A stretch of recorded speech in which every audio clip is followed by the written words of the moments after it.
بسم اللہ الرحمن الرحیم، الصلاۃ والسلام علی سید الانبیاء المرسلین وآلہ الطیبین وصحبہ اجمعین۔ ناظرین، چند دن قبل عشر کے مسائل کے حوالے سے آپ حضرات کی خدمت میں گفتگو کی تھی۔ ایک صاحب نے کمنٹ کے اندر درخواست کی کہ اگر ان کو وضاحت سے بیان کیا جائے تو زیادہ فائدہ ہوگا۔ ناظرین، جب میں نے ان مسائل پر نظر ثانی کی تو جو مسئلہ مجھے وضاحت طلب معلوم ہوا وہ ایک اہم مسئلہ تھا۔ وہ مسئلہ یہ ہے کہ پہلے عشر ادا کرنا ہے یا پہلے زمین پر ہونے والے اخراجات کو ادا کرنا ہے۔ ناظرین، سمجھ لیجئے کہ پہلے عشر ادا کرنا ہے اور پھر جو زمین پر اخراجات ہوئے ہیں ان کو آپ نے ادا کرنا ہے۔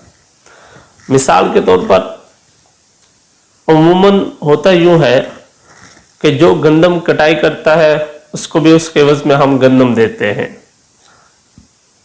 مثال کے طور پہ ہم نے اس کے ساتھ طے کیا کہ آپ یہ ہمیں گندم کٹائی کر کے دو، اس کے بدلے ہم آپ کو 10 من گندم دیں گے۔ اب جو ہم نے اس کو 10 من گندم دینی ہے، آیا کہ پہلے وہ ہم نے اس کو دینی ہے یا پہلے ہم نے عشر ادا کرنا ہے؟ یوں سمجھیے کہ یعنی کل پیداوار جو ہوئی وہ ہماری ہے 100 من۔ اب 100 من میں سے اگر ہم 10 من جو اس کٹائی والے کو دینے ہیں وہ پہلے دے دیتے ہیں، تو اب ہم اگر عشر ادا کریں گے تو وہ ہم 90 من میں سے ادا کر رہے ہیں، جو کہ طریقہ کار درست نہیں ہے۔ چونکہ جو عشر لازم ہوتا ہے وہ کل پیداوار کے اوپر لازم ہوتا ہے، اور کل پیداوار ہماری 100 من تھی، تو اب عشر 100 من میں سے ادا کرنا ہے۔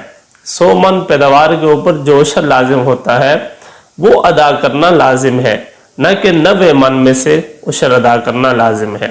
تو اس لیے اس کو تھوڑا سا سمجھ لیجئے گا کہ پہلے عشر ادا کریں گے کل پیداوار میں سے، اس کے بعد جو اخراجات زمین پر ہوئے ہیں، وہ گندم کی کٹائی کا خرچہ ہے، وہ تھریشر کا خرچہ ہے، وہ دیگر جو اخراجات ہیں وہ بعد میں ادا کرنے ہیں۔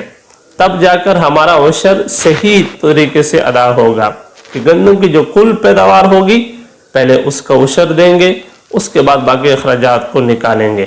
امید ہے یہ بات آپ حضرات کو صحیح طور پر سمجھ میں آ گئی ہوگی۔ اللہ تعالی ہم سب کو عشر ادا کرنے کی توفیق عطا فرمائے۔